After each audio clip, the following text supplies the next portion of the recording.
People knew what we saw. 1, 2, 3, 4, 5, 6, 7, 8, 9, 10. Royal Blue Podcast Soundcheck.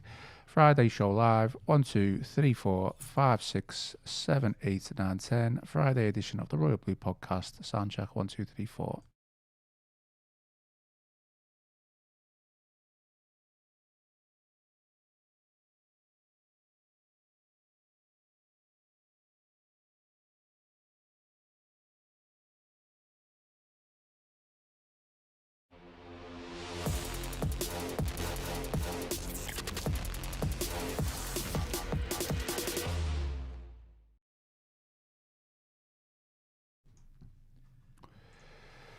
Hello and welcome to the Friday edition of the Royal Blue Podcast. We are live on YouTube. I am your host, Ian Croll.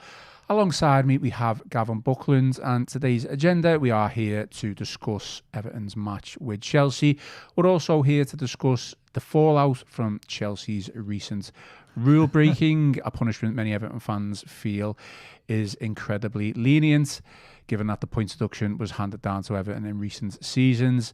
Is there double standards at play in the Premier League hierarchy? We will discuss and debate that. We've also got the usual team selection and score prediction chat. And breaking news this morning is that Everton midfielder James Garner has been called up to the England squad. So plenty to get through on today's podcast ahead of David Moyes' pre-match press conference and Everton's home game with Chelsea on Saturday evening. First up, how are things, Gav? All good? Well, I say, yeah, not too bad. Nice weather this week, hasn't it? Been okay. Nice, yeah. A little bit chilly of a morning, but, you know, I'm sure when the sun gets out. It was foggy this morning when I got up. It was foggy, yeah. Hopefully the sun's beaming down on us as we make our way to Hill Dickinson tomorrow. Makes first Saturday kick-off since, mid-December, is it? I think it's the Arsenal. Arsenal, but that was an 8 o'clock, wasn't it? Yeah, so it's the first sort of home reasonably time kick-off since, what was it? Not Forest would be the last one, would it? Maybe Forest or Fulham in early December. Yeah. So Looking forward to it. It's good. Hopefully it'll be light as well when the kick off. When was the last time we kicked off when it was late? That was the question. Yeah. It will be early December. It will be early December, won't it? Probably dating back a little bit. That's a slightly different issue, isn't it? All these Monday night games that we've been having. Yeah. Did you watch any of the Arsenal game? I did, yeah. I watched it. I thought, obviously most of it's been said, hasn't it? Really, nearly a week later, I thought we played really well. I was a bit disappointed when we be described as stubborn. That implies you just put 10 men behind the ball, doesn't it? Really, and just hope for the best. But I thought our play, certainly in the first sort of 50 odd minutes, was intelligent, wasn't it? We had a few opportunities. If you have a look at the match of the day highlights up until the last sort of 15 minutes, all the opportunities shown on the highlights were ours, weren't they? 3 or 4 good ones. Very unlucky, I think, with the McNeil shot and then the Enzai rebound. I thought, I thought we ran out of steam a little bit. Maybe the substitutions didn't work as expected, but most of our players put a real shift in and played well. Also, the Boonup's not had enough coverage this week. I thought he played really well. I've seen a lot of people saying he kind of played well, but I think he's probably also gone under the radar a little bit. Yeah. It's kind of like counter what I've just said there. It doesn't really make sense, but I think people were like, oh yeah, he actually had a good game, but not as much as we'll say, well, he was man of the match. Do you know what I mean? I think McNeil maybe stood out. I think a couple of people were saying maybe Kane and Dewsbury was man of the match. I don't know about that. My man of the match was McNeil, but there is always promising signs when Tim Iddeboomen plays. Yeah, the good thing is, I think up before Christmas, the main issue with him was his durability, wasn't it? That he appeared to run out of steam after 55, 60 minutes, but he lasted the pace a lot longer on Saturday in difficult circumstances. And I thought he played well. Virtually all the team played well, apart from the strikers, which I know you had the pod with Tony on Wednesday. I think Scotty put a good point, wasn't it? Apart from Dewsbury Hall, yeah, absolutely. Dewsbury Hall, that was a dice team, wasn't it? Moyes. Yeah. So I thought, that shows you Moyes' management.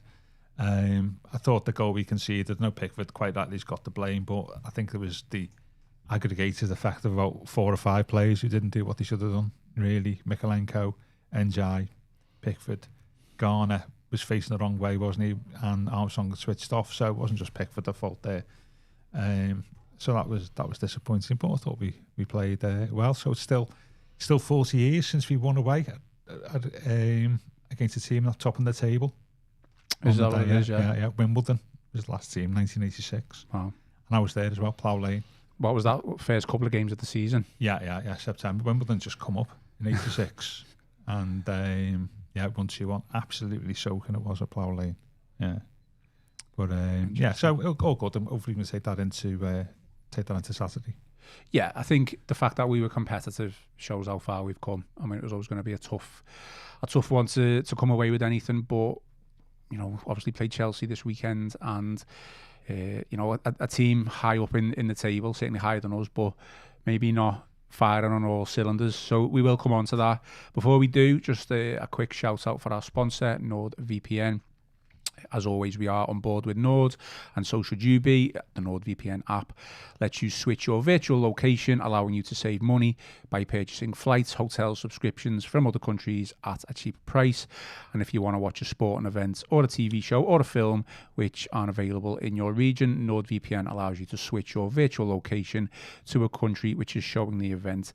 So for more information and to get the best discounts on your NordVPN plan, go to nordvpn.com/EFC. Our link will also give you 4 extra months on a 2-year plan, and there's no risk with Nord's 30-day money-back guarantee. And the link is in the podcast episode description box. Gav, we haven't really spoken about this topic on the pod this week. Yeah. We were going to briefly speak about it on Wednesday, but we ran out of time. So I think a lot's been said and a lot has been highlighted with regards to this Chelsea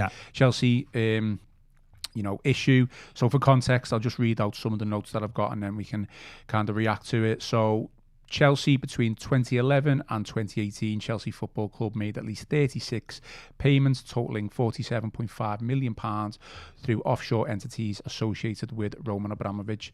The payments were made to players, agents and staff and were not disclosed to the Premier League, and were in the league's own words, quote, not only obvious and deliberate breaches of the rules, but also involved in deception and concealment in relation to financial matters. Over this same period, Chelsea won 2 Premier League titles, 2 FA Cups, the Champions League and the Europa League. However, Chelsea have said to not benefited from any sporting advantage. The punishments for all of this, as Chelsea were given a £10.75 million fine and a suspended 1-year transfer ban for rule breaches. Before I get your opinion on that and obviously your thoughts on it, just the irony that obviously with Everton being involved in such things and facing a points deduction, that Chelsea's first opponents after this fine and punishment are Everton as well. Yeah, it's not great for Chelsea in that respect. No, it's not great for the Premier League, I would imagine. One thing I would disagree there. It says no sporting advantage. One of the issues was that they didn't discuss the question of sporting advantage in the the Premier League board. There's a difference here. With the Everton case and Forest and Leicester, this is what's called the sanction agreement. So it's not an independent commission that's come up with this. And in a sanction agreement, and we need to. The key to this is Chelsea, when Blue Coat took over in May 2022. They highlighted these issues to the Premier League, that they'd found these payments. So effectively, they're admitting like Chelsea as the club are guilty of this. This is the new it doesn't have to go hierarchy, to isn't it? It doesn't have to go to an independent commission. They can talk about the sanction with the Premier League. So that's the first thing. And then what happens then is the Premier League board then decides on the sanction, and that goes to this independent commission who decides whether that sanction is valid and sound and is proportionate. And that's what the report that we've had this week.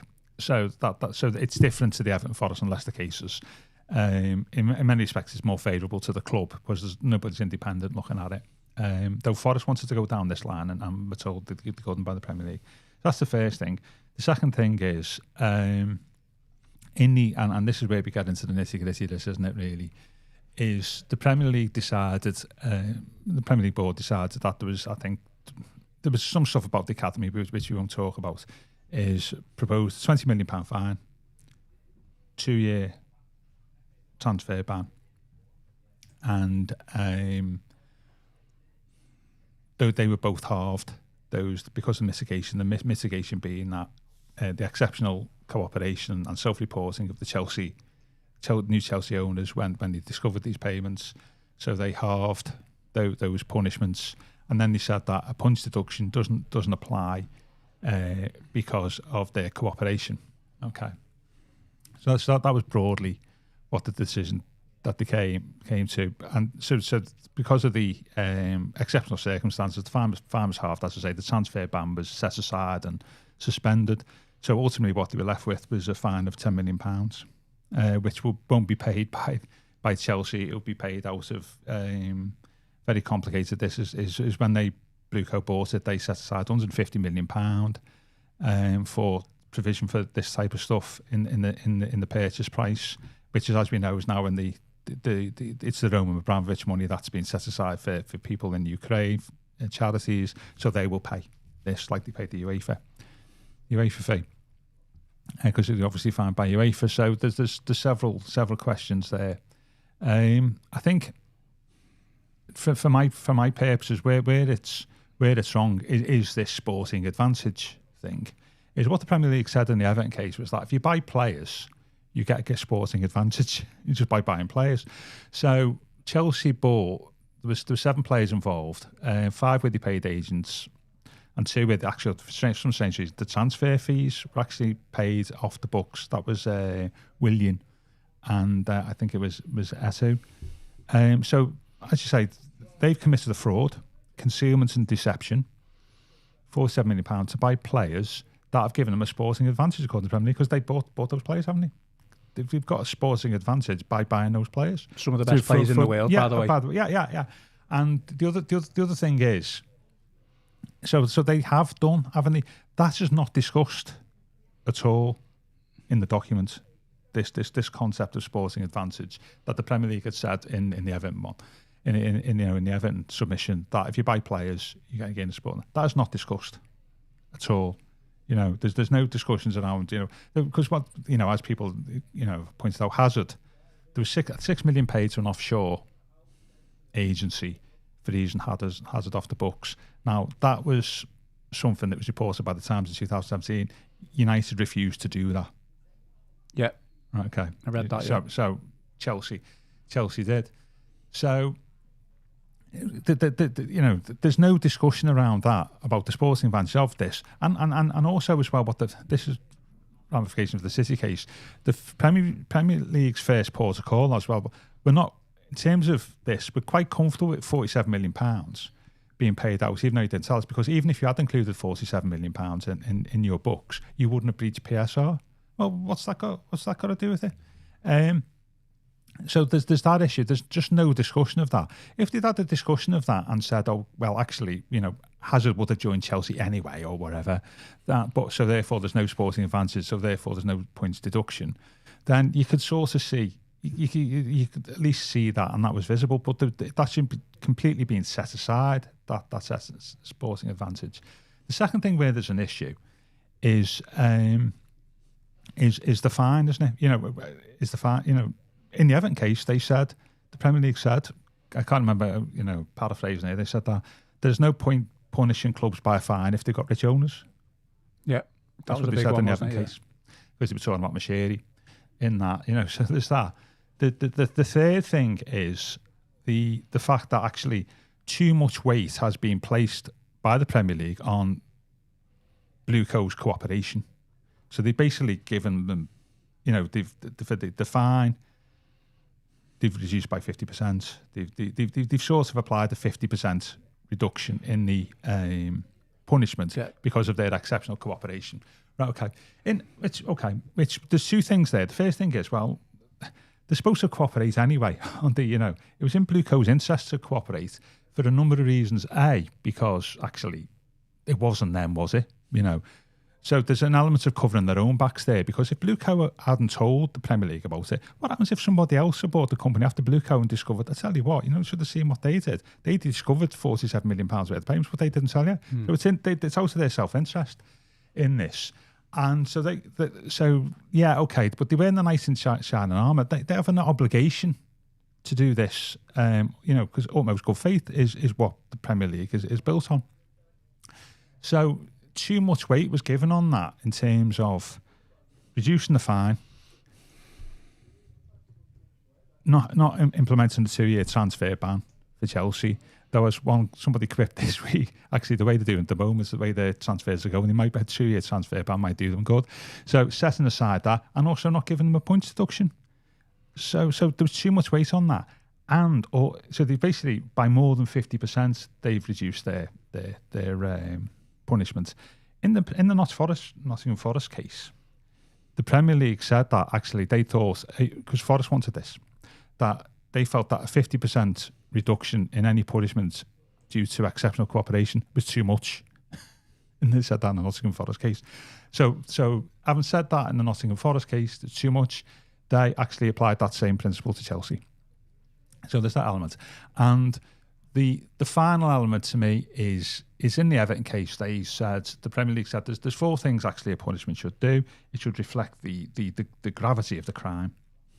47, and I say concealment and deception, financial fraud, false accounting, all that type of stuff. It's quite big, that. It should act as a deterrent to other clubs. It should vindicate those clubs that behave themselves, and the punishment should ensure that there's public confidence that football's running the right way and the Premier League's doing its job.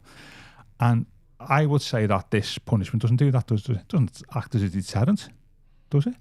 Well, no, because actually what they're basically saying is if you commit a bit of financial fraud, and this is over 8 years, and this is 20, 30 years, 20, 30 different payments over 8 years, we're just going to give you a slap on the wrist. They're going to fine you £10 million over a period of 8 years when you probably earned billions in income. Well, there's no confidence then in this process, in the entire process, is there? Right. So that's the other bit of this, isn't it? Really, that this how it all relates to Everton. I've got a theory about this, and I think what we don't see is when Blueco self-reported, okay, which they do deserve credit to that, and when this sanction agreement was put in place, what were the conversations? Because Blueco bought it. Blueco, and this is covered off in the in the commission. Blueco didn't buy Chelsea off Abramovich, bought it off the government. Yeah, they had to do it really quickly because Chelsea would have become insolvent. It mentions that in the commission, doesn't it? So that means that in some respects they were doing the Premier League and the government a favour, weren't they, by moving so quickly to buy it and not doing they didn't have time to do the due diligence. So they've kept the Premier League to stop the Premier League from losing the prize assets in Chelsea. You had obviously the political situation around the time with people being sanctioned and stuff like that, getting Abramovich out of the equation, so they've now got new owners, so there's no Abramovich association with Chelsea. And I think they probably use that as a bargaining chip in discussions with the Premier League. Do you think the Premier League would have been a little bit more aware? Yeah. I think the Premier League before the actual, before Blueco admitted. No, they weren't. No, they weren't. So I think there was that thing there. I think they've said to them, we've done you a favour buying Chelsea, Premier League and government, so therefore some of the punishments that we've got here should actually, that we self-reported, we should reflect that in the punishment. And none of that stuff is in there, because I say what we don't see is what the discussions between the club and the Premier League that before it goes into the sanction agreement. So we don't see that, and that's my theory. So it's and I agree with everything that's been said this week.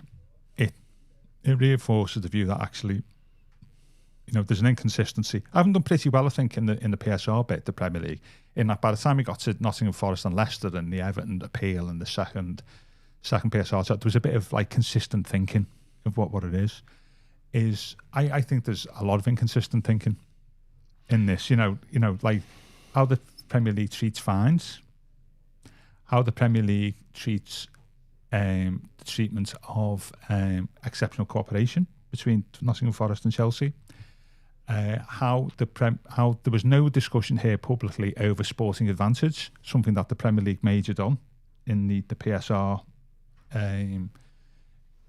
hearings over Everton and Nottingham Forest, and they've all been set aside or treated differently in the Chelsea decision to Chelsea's benefit. Thus, reinforcing the view that actually, that there's a two-tier system of punishment and the way clubs are listened to in the Premier League. Because let's face it, if Leicester, if you didn't know anything, what the crime was or anything, if you said there's 4 clubs that are going to be punished or whatever by the Premier League, Chelsea, Nottingham Forest, Leicester City and Everton, which among those clubs will you think will get the most lenient punishment? What would you say? Well, it's hard to answer that now because we know the answer to it. Yeah, but you know what I mean. I know what you mean. But what would you say? What we do. What would you say? Yeah, obviously Chelsea. But look, whether you think the Big Six bias exists or not, a lot of people have suggested, and I think we both agree, and I'm sure everyone agrees on the stream. Even some Chelsea people, I'm sure, lenient punishments, but it doesn't. It only reinforces this Big Six bias, doesn't it? From Premier League to the Big Six clubs or whatever. It's not a great look, is it? No, it's not a great look for a number of reasons. This and I don't know. It's just popped off the very top. The comment makes the point, and this has been made is these payments were made, and it says this in the. In the commission report that these were made in the full knowledge of a large number of Chelsea officials and hierarchy, and as has been pointed out, there is some of them were involved in the setting of rules and regulations of the Premier League. In terms of financial regulations and stuff like that. At least one of them was involved in the appointment of Richard Masters, chief executive of the Premier League. So that's an uncomfortable, from a governance, that's uncomfortable, isn't it, really? That's not a great look, is it? That people who are trusted to appoint the right person to the Premier League and involved in that and involved in Premier League regulations, actually, it looks as a group that they had oversight and did nothing over illegal payments. And that's not a good look either. And I totally... I didn't have a problem when we cheated. I said this at the pod at the time. I didn't have, when we cheated in 23-24, I didn't have a problem with that. Only on the assumption that all subsequent tribunals or, punishments meted out by the Premier League were consistent and followed the same principles as it did with us. And I think, eventually Forest and Leicester did. So we could, group us eventually and Forest and Leicester into one group, but this isn't. It quite clearly isn't, is it really? And in many ways, worse what they've done. Yeah. And this only restores the optics that there's 2 rules in the Premier League, and I think and this boils down to, I think, the Premier League as a whole. See, the Premier League it's not like the FA, and the FA have still got a report on this, by the way. They'll be focusing more on the agents' payments. They've still got a report on this. The Premier League is not a regulator. It's a private business, and I do think on occasions like this, as a private business, all the money that's paid by TV and a lot of commercial deals and all that goes to the Premier League in the first instance, don't they? And so that is the Premier League's revenue. Now we know that 6 clubs, are the cause of most, a large proportion of the revenue that the Premier League as a business gets. So it is, you are in a difficult position in the Premier League where actually you could actually be punishing somebody, and dealing with them and I'm discussing with them. I'm punishing them who actually you're relying on to give you money to earn your income, as part of the Premier League brand, or the Big Six brand and all this type of stuff. And then there's an obvious conflict of interest there. And there's a conflict of interest there because it's the Premier League who meted out the punishment, not an independent commission. For the Chelsea one? Yeah. And because Chelsea agreed that they were guilty, the club as such. And I think that is the fundamental reasons why you get these beliefs, which I don't think are without foundation, that actually, if you're a Big Six club, you're treated differently to other clubs because they are the drivers of most of the Premier League revenue and the Premier League as a business. And I think that is the fundamental issue here. And I'm not sure about I don't think the independent football regulator is going to do anything, but hasn't got the power to change any of that. And let's face it, all this, I was thinking about this week, all this shows, doesn't it, Masters' infamous but probably true statement when he's spoken, in the House of Parliament, of the smaller clubs, quote unquote. Well, what does that tell you about the psychology of Masters? You put that, you put that quote against the four ways that Chelsea, Nottingham Forest, and Everton and Leicester have been dealt with. Who are the smaller clubs there? Yeah. And who is the bigger club? And you marry them two things together, and then unavoidably people will come to the conclusion, quite understandably, well, actually, there's two different sets of approaches here from the Premier League to its clubs when it should all be fair and above board. In fact, there's an argument to say that actually the big clubs should be treated more harshly because they've got more money. And I think that to me is the conflict of interest there with the Premier League is the issue here. I don't think there's, people say there's corruption. I don't think that's the case. But there's a certain amount of way in which the Premier League deals with clubs, and this is a good case study, isn't it? Do you think as well? Obviously, we know Everton broke the rules and they were punished for it. The PSR thing at the time, breaking those rules was deemed to be a huge thing. Absolutely. So, do you think the Premier League at the time wanted to make an example out of the club who broke those rules first? But then, sorry, let me carry on. The PSR issue and the rules were probably written so much that they just opened up a can of worms. It was clear that maybe they weren't quite fit for purpose. Well, they've been shown to be not to be fit for purpose. That's what I mean. So since then, obviously Everton have been punished, and people said, well, take your punishment, but maybe a little bit harsh considering, how much we broke the rules by. And it didn't really benefit Everton in terms of how we didn't win a trophy. We didn't, Well, that was our argument. How did they get a sporting advantage? No, but I think from my point of view, that's what I mean. So there's been this kind of climb down almost from the Premier League. We know PSR's going to the squad cost ratio rules, which UEFA adopt. Now, this is almost, for me, Chelsea have been punished from a lenient point of view, but it's kind of being maybe just trying to brush it under the carpet a little bit now. I think some of it, that goes back to what I was saying before about the circumstances of the acquisition of Chelsea.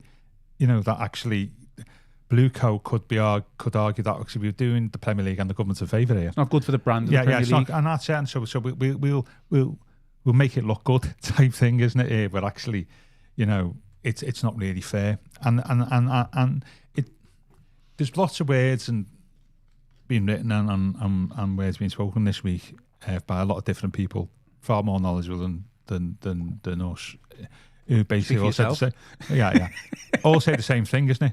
That this looks unduly lenient, and I think not only that, just not just a gut feel, but saying why it's unduly lenient because there's been an inconsistent approach from the Premier League here to what it's tried to apply to Everton, Nottingham Forest.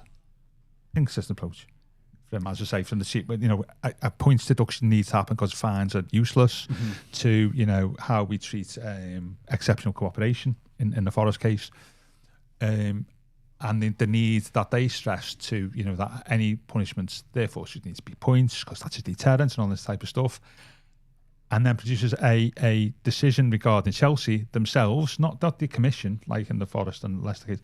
A punishment in themselves as a Premier League board against Chelsea that actually does nothing of that, does not act as a deterrent, it's not no way near a punishment for something that was quite clear, a financial misappropriation, whatever, that accounted for concealment and deception. They're strong words, and the punishment doesn't do that. Even though they said they would punish people harshly under the Everton, in Everton, particularly. So and quite a lot of people are unhappy about it, and I am certainly one of them. and with good reason. What is it that fan bases, the football fan world, can other clubs, they can't really do anything about it? Because this is a settlement. There's no, we can't go back. Oh, look at the way you've treated them. We can't do that. But do you think Everton will be sending a correspondence of anything to the Premier League to say, No, I don't think so.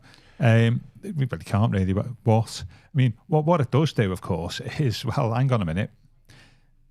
And this is because obviously implications here for the City case, isn't it?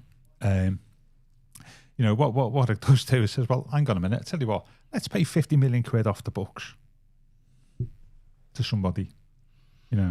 Oh, by the way, at some point, if we may get found out, we're going to get a small. Well, don't even tell them. We'll just admit it. We'll just admit it. We'll get 10 million quid fine. Well, the benefit we accrue from paying 50 million off the books for somebody, or whatever, that benefit could be more than 10 million quid, so we'll just pay it out. It's like Hazard, isn't it? This is the frustrating thing about the PSR thing, which was totally wrong. From the Premier League said, well, they met PSR even with these payments up until 2018. Right, okay. Well, hang on a minute. One of them players, Hazard, in 2019 was sold by Chelsea for £100 million accounting profit. That may have been something that they would not have got if they'd not bought him in the first place. And it could have been for or against breaking PSR. And absolutely. And also as well, didn't really listen to Christian Pearce. I was talking about this week because he was at Chelsea at the time as the commercial director, and he obviously had no knowledge of this. He said that when you're successful like Chelsea were, like, because of stuff like, where this has contributed, is your commercial income goes up. You get more prize money. That means you can buy better players, and so it has an accumulative effect, isn't it? Yeah, it's not just the sporting advantage of signing Eden Hazard. It is the sporting advantage of the improvements he gives the team and making the team better. That earns Chelsea more money beyond that. So and all that is left out. There is no discussions about that at all in this. There's just one line that says a points deduction is not, applicable because of the exceptional cooperation. There is no, if you search in the document for 2 words, sporting advantage, not present, even though they said the Premier League against that in the Everton case that if you buy players, you get a sporting advantage. So, just taking it back to on the field matters a little bit, but just taking into consideration the non-points deduction, it does have a knock-on effect, doesn't it, to teams in and around Chelsea? Because, say, for instance, the punishment was a points deduction, then we're 5 points behind Chelsea. So it does impact Everton. It does impact Brentford. It impacts Liverpool. I think they said that, didn't they say 6 points was the minimum at some point? So we would be above Chelsea if they were given 6 points. At some, if they said, right, but points deduction is 6 points, this is a bit like the Forest case comes in. A points deduction is 6 points, but because you've exceptional circumstances, and your cooperation and stuff like that, we'll only make that 3 or 4. Probably live with that. But there's no discussion about that whatsoever in there about the sporting advantages that are accrued by buying players. Nothing in there. And I think that's wrong in what's gone on previously. You can still not meet PSR and gain a sporting advantage.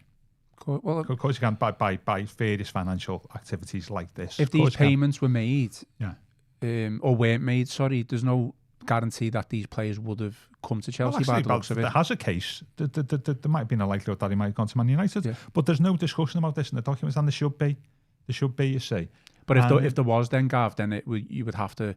There'd be a course of action to say, well, there should be a point deduction. But that should be fair. If it's not fair, that's why it should be fair. I just think this is not unfair about it.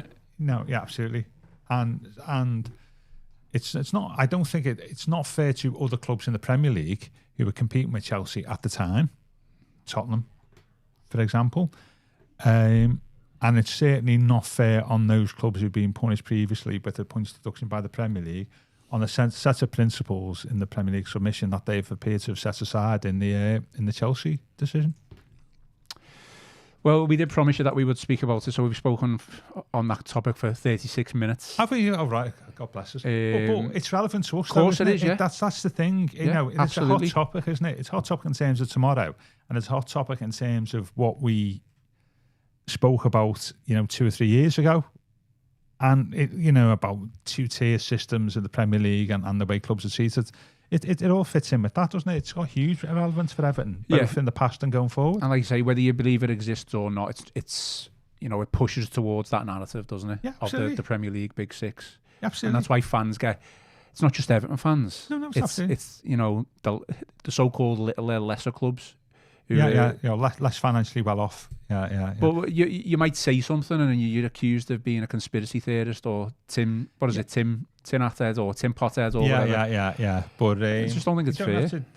But there is the precedent now is, I know it's going to be slightly different with City. God knows what that's going to bring.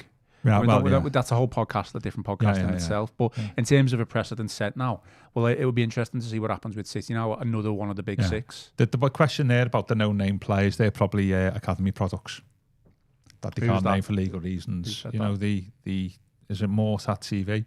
Yeah, the no-name players are almost certainly academy products. That's why they've been left out, because they were under 18 at the time. Okay, let's move on then to we actually play Chelsea on Saturday again, which we mentioned at the beginning of the pod is kind of ironic. I mean, Chelsea, I guess, reeling a little bit after a hammering by PSG in the Champions League, and they haven't had, they've had a couple of poor results in the Premier League. They've dropped off a little bit. So, can we take advantage of this vulnerable Chelsea? Yeah, too right. Yeah, absolutely. I think if we show the application and desire we did at Arsenal, I think we can hurt them.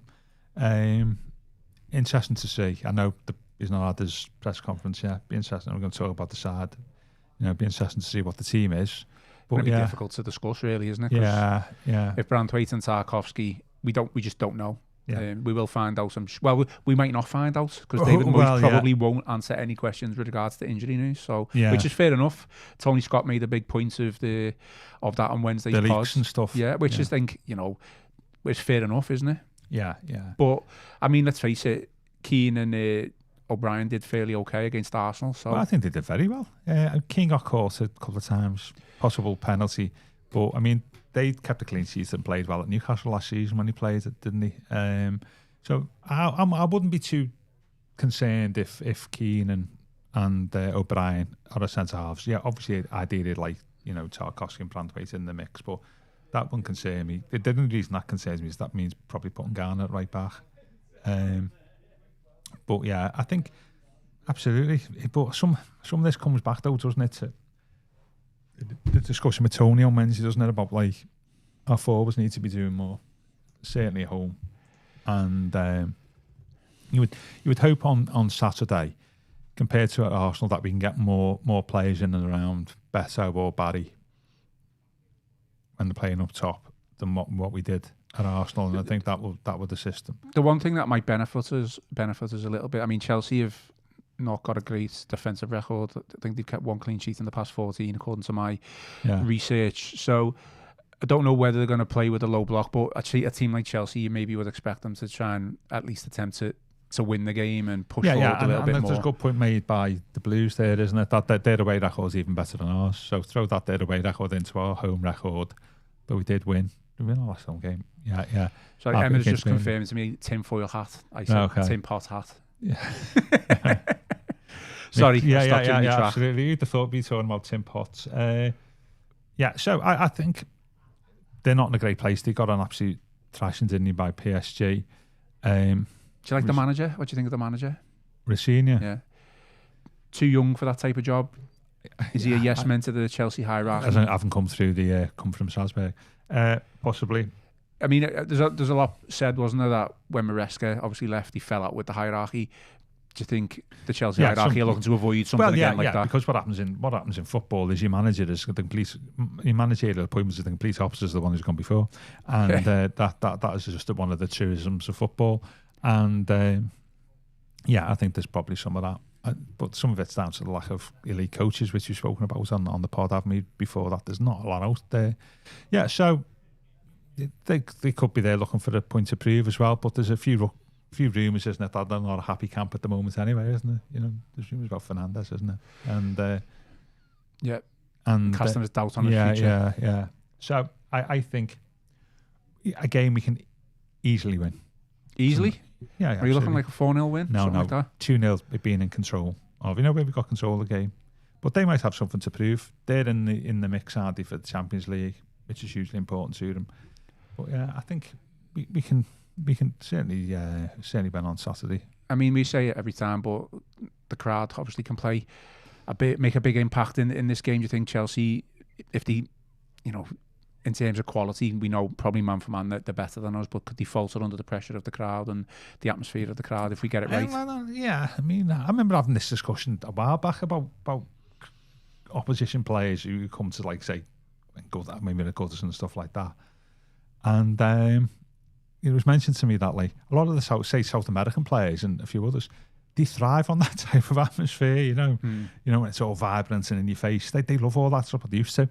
So I wouldn't say that. I think the kick-off time's a good kick-off time, isn't it, really? 5:30 Saturday night. Got the coach welcome as well. Yeah, and they're doing the 1878s doing flag stuff. Yeah. But the crowd's got to generate an atmosphere. I mean, I think the Man United atmosphere was good. I think the Burnley one was okay. Somebody made a point to me a couple of weeks ago that in terms of the stadium and the players and the crowd, should we attach importance to the ovation that the players got after the Man United defeat?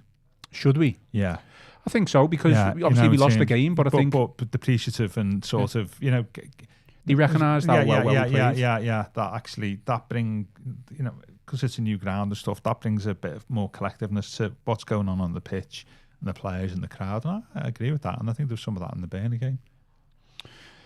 It obviously helps even more when you're winning. Yeah, absolutely. I think remembering back to the United game, I think we played okay in the first half, and I think we played okay in the second half, the first couple of minutes, and then obviously they scored. In many ways, we conceded because we were too far up the pitch. But I do remember the referee wasn't great. I mean, the referee's never great, obviously, from the home fan point of view.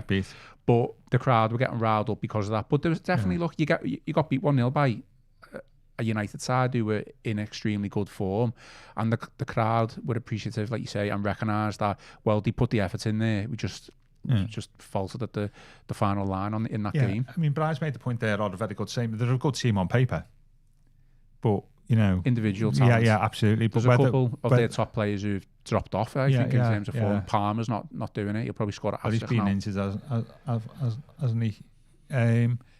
So it's easy to get caught up in the enthusiasm and so on. But I think we can get a win on. I think what's important, and this is a stating the obvious. Look, the crowd are going to be up for it. We've got the coach welcome, as we mentioned. It's an R5 kick-off. Chelsea maybe on the ropes a little bit in terms of where they are in their season, and obviously Rossini is definitely under a bit of pressure. Yeah. But if you look back at the say the Newcastle game where we scored, I remember the atmosphere for that game being really good beforehand. We conceded in the first minute. Yeah. That just kills everything. Something similar happened against Spurs, didn't it? Later on. So we stay in the game for as long as possible. Yeah. Whether that's if they score, then make sure you hit back straight away. But obviously you want to try and keep a clean sheet. But whatever way it is, stay in the game as long as possible and put the pressure on Chelsea in the later stages of the game. That's one way of winning. It's easy to say that on paper, but it is. But I think what we got to do is basically compete and organise ourselves like we did against Arsenal. Albeit, if you're at home, we've got to do a little bit more. It would be interesting to see, McNeil, I would imagine, will retain his place. Dewsbury Hall. I wouldn't be surprised if it's the same team that played against Arsenal. Yeah, depending on injuries and whatever else. Notwithstanding those, we know Tyreek George is not going to get a game. Oh, yeah, I would have brought him on Saturday. I think Moyes probably missed a little bit of a trick there. I didn't understand the Armstrong appointment. Coming on. He got caught napping, didn't he, for the goal? I didn't understand that. I thought maybe give him something to think about by bringing George on. I mean, somebody's played 109 minutes, isn't it? Since he came in January on a loan to the end of the season. Not a lot, that is it. And he can't play tomorrow anyway, obviously. But in terms of his game time, he's not getting a lot at the moment, is he? Up front, Beto or Barry? Me and Tony had an in-depth discussion on this on a whole pod on it, really. Yeah. Beto's the inform one, if you're going to call it that, I guess. I don't know what that's clutching at straws, maybe. I'd always go for Beto. I had a little bit of Barry because of his experience, I think. And he just brings a little bit more, well. yeah. Barry obviously had a number of reasons, had a difficult trip to Arsenal, didn't he? I'd probably pick Beto, I think, and see what happens. I think hopefully keep it a Boonham. Garner Gay was okay, wasn't he, for large parts on Saturday, but it's a different game at home, isn't it? You've got to force the issue a little bit more. But I know I see all the comments and stuff, but I think we definitely get a game. Get a game that we can certainly win. But we talked on about George. We said it's a big task, isn't it, for somebody who's 19 or whatever he is, 19, 20, to come to Everton from London in January and try and establish yourself, especially in the way Moyes plays and the players he types to pick. It's a big ask, that, isn't it? And that's proven the case, isn't it, really? Who did he start against at home? I can't remember who it was now, because he came on. One of his first appearances was coming on as a sub against Fulham, wasn't it? Was it Bournemouth? It might have been Bournemouth, actually. Yeah. Fulham, first half, we were poor. Obviously, Fulham took the lead. Second half, Moyes made a couple of subs, and bringing Tyreek George on was one of those subs. And I'm not putting the win just down to him, but I think he helped matters. For me, he's the type of player where you're coming in on loan, you're going to make that impact off the bench, maybe, rather than starting absolutely, games. Yeah, and obviously you can't do it tomorrow, but it'd be disappointing if we get him on loan for 4 months and he hardly plays. This isn't like Diblin's here, and Dibblin appears to be getting further and further off the radar with each passing week, doesn't he, really? I mean, there is the argument, I can already feel the comments burning in the back of me, is that McNeil does deservedly, keep his place, or has deservedly won back his place in the team, so it has made it maybe a little bit more difficult for Tyreek George, because when you think about it, Grealish has gone off injured, so when Dyer's had to swap over. So that's a swap over. That's his proper place, isn't it? But where does Tyreek George fit in the team now? Yeah, I don't know. That's what I mean. So if Ndye's in the team anyway, but the argument is that, well, McNeil's shown that he's capable. So what you're saying is we've got McNeil, George, Dibblin playing for right, the right hand side. That's what I mean, though. So if, say, McNeil has that like 70, 80 minutes, and he's like against Arsenal, he's done well, take him off then, and then put a fresh legs on. I think that should have happened at Arsenal, really. I didn't think that was a great substitution. But yeah, I think it's would you care? I think Emma's saying there, better to the end of the season.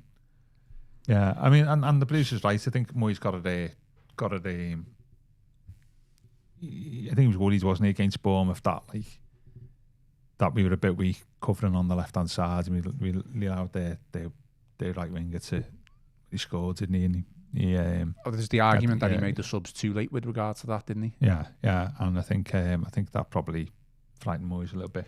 Mark Foster there saying McNeil is showing the right attitude, which I think is fair enough, and he's forced his way back into the reckoning even after. Yeah, he's a player of moments, isn't he, McNeil? And he provided 2 at least on Saturday that he was unlucky.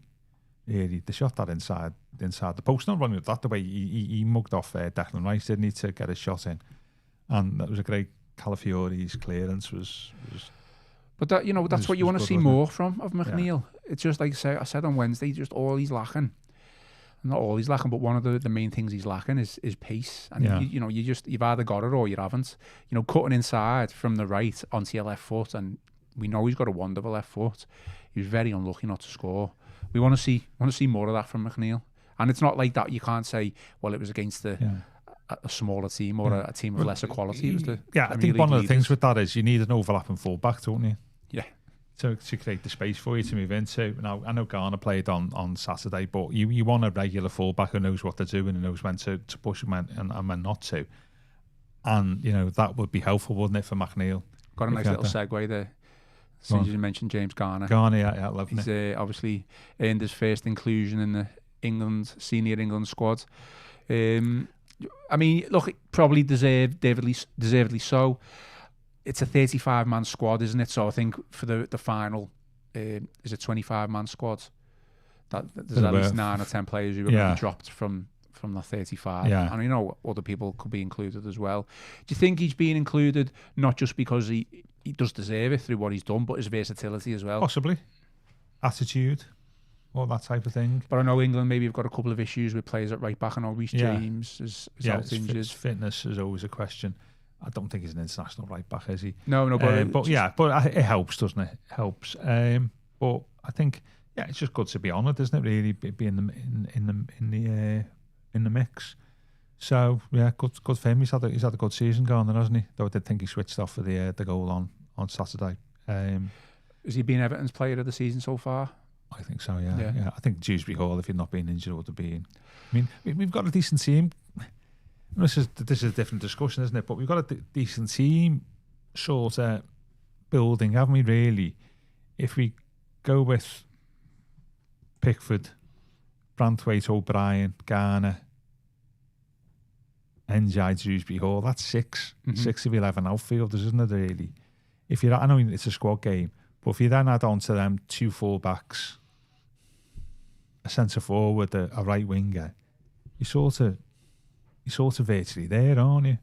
Really, and so you can see what's happening here, really, in terms of team construction.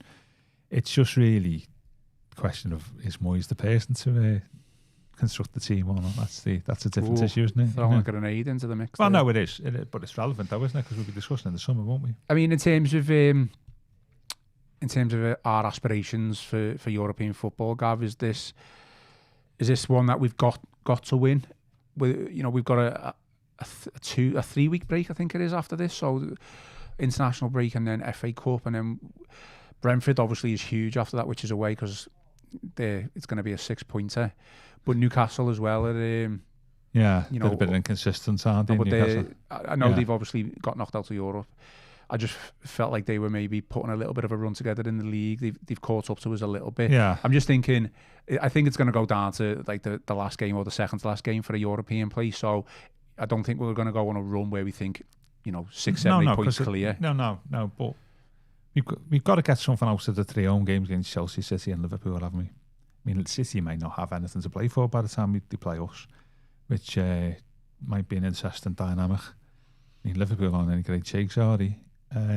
So I think if we can get points from those 3 matches, then that would be a start. If we don't get any points, it becomes difficult for us. Brentford are sort of faltering a little bit. I think Liverpool will. I think from the date and the schedule, Liverpool will know whether they're in the semi-finals of the Champions League by they play PSG, don't they? Which is but the second leg's the week of the derby. So we'll know either way whether they've got more to play for as well. I just think it's an important game in terms of European aspirations. I'm not saying it's a must win, obviously, but you can't keep dropping points if you want to qualify for Europe. No. Yeah, I mean, on that basis, I think we'd accumulate a few points from those 3 home games, and that'll be a decent result. But I guess this is the one where you look at out of the teams that were playing. Out of the 3, that's the one that's got the biggest possibility. That's what I mean. Yeah, absolutely. Yeah, they look the most vulnerable. Liverpool played well on Wednesday, whenever it was, but Galatasaray were poor. Seeing Liverpool no great shakes. No, and I think eminently capable of getting the result there. So I think it's still on, isn't it? Really, 7th. The other question here is, of course, within all this, is what are they doing about the ownership? What ownership? Of the sorry, I should have explained myself there. The Everton Roma thing. Over the well, I made the point of this on Twitter in the week. Maybe something's been done and we just haven't been told. Well, it should come on a company's house, shouldn't it? If it's done with us. Is this into the shares into blind trusts? Yeah. And as far as as you know, for a number of reasons, not being on social media this week, which is another story. You've been driving your Porsche? Yeah, absolutely. Yeah. Crypto currency. So it doesn't look as though anything's been done on our side. Might be done something on Roma's side, and you do hear stories that someone has been organised, because they have to, because the big thing, isn't it? Worst case scenario is what happens if Everton and Roma both get in the Conference League. Well, about a month ago, that looked unlikely because Roma slipped, haven't they? Yeah. Hugely slipped. So what happens if they're both in, And if nothing's been done, one of them has to go. Well, from my understanding of the rules, it's the team who finishes lower in their league. Yeah. So I think in the Italian league, I think sixth or seventh gets so Conference League. Yeah. So that would be better off if it was a seventh or eighth. Yeah, I get that. So, but regardless of that, something must needed to have been done. It's just that actually they couldn't have just left it, Gav, surely. No, of course. And you do hear people who know stuff saying, as far as they're concerned, that something has been done, but there doesn't appear to be anything on company's house. No, I was looking at the Italian league in the week, which is why I put my tweet out. But I thought to myself, I can't believe how much Roma have gone on like a run of only one win in 5 games or something like that. So they've dropped off considerably. And they do sit in a Conference League place at this moment in time. So there's still a lot of football to play before there's any official outcome on that. What I would say is, I'm sure, isn't it right, because Arsenal and City are in the League Cup final, we know that place is going to 7th for Europa League. Yeah, I'm not sure about that. I've not really kept an eye on that. Say if City and Arsenal get to the FA Cup final, I'm sure that'll drop down as well. Okay. I think. Yeah. So I think 8th could get Conference League. Yeah. Just a lot of football still to play. So we'll see, but it's the important issue here is the matter at hand, isn't it? Is whether there's that that there's some provision in place for one of the two clubs to be put into a blind trust. But it's interesting. Good comment back from Eltel. We got to get a win on Saturday, buzzing, can't wait to go. Seems ages, since we've had a decent kick-off time that hopefully will generate a good atmosphere. Prediction then, Gav? Yeah, I think we'll win 2-0. You said 2-0. I just got a funny feel about tomorrow. Are we going to prevent Chelsea from doing this centre circle? I haven't got a clue. Yeah, that was bizarre, wasn't it? I mentioned this on Wednesday, but I do think that if they were going to do it, that'll only incite our crowd even more. Hasn't he said they're not going to do it or something? Potentially. Yeah, I think it'd be very unwise too. But I think, I'm really looking forward to one. It should be a good game. A few pints afterwards. Yeah, I am as well. So for people who usually listen to the post-match pod, there is no post-match pod. So the next reaction will be Monday. But it's the first Saturday kick-off in a while, isn't it? And I deserve a pint after the game, Gav. That's all I'm going to say. And let's hope we're celebrating an Everton win. Be interesting to see what Moyes says at his press conference then. Yeah, unfortunately. Well, it's in less than an hour. Can we carry on another hour talking about the Chelsea thing, and we'll do a post press conference show. There's enough. He's not going to tell you anything anyway. Yeah. What's he going to say? Yeah. What do you think about? I think Scotty was talking about this about leaks and all that means that the manager ends up not really revealing his hand. But I think that's fair enough from Moyes. But at the same time, does that just open more space for speculation and rumour and? I think there's an argument. I know, sitting on the fence here, there's an argument for both. But I think in this day and age, you're never going to stop information getting out. No, that's always been the case going back to the 1960s. Even more so now, though, I think as well. Oh God, yeah, absolutely.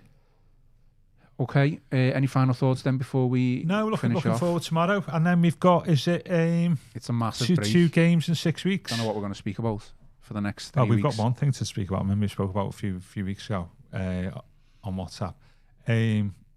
Actually linked to what the Chelsea conversation. I think we're gonna have to think of some topics, aren't we? But sure, we'll think of something. Yeah, this is the thing. Moyes was talking about this, where it's not good as a manager, where you're not playing. I mean, you got this thing. I've been going back to the big club type stuff. Saying the big clubs are playing too many games. That's why we're going to have the Champions League. And we've got. There's question marks need to be asked about the schedule. I mean, I know if you go out of a competition, you go out of a competition, but. Yeah. It's nonsense, isn't it? At this stage of the season, we're playing twice in 6 weeks. It might have been twice in 7 weeks, wasn't it? If Chelsea played the Carabao Cup final. Yeah, that would have been horrendous, wouldn't it? Yeah. So anyway, that's not good. So we'll have to get everybody to put their heads together about what we can talk about. I'm sure there'll be plenty of stuff. We'll think of something.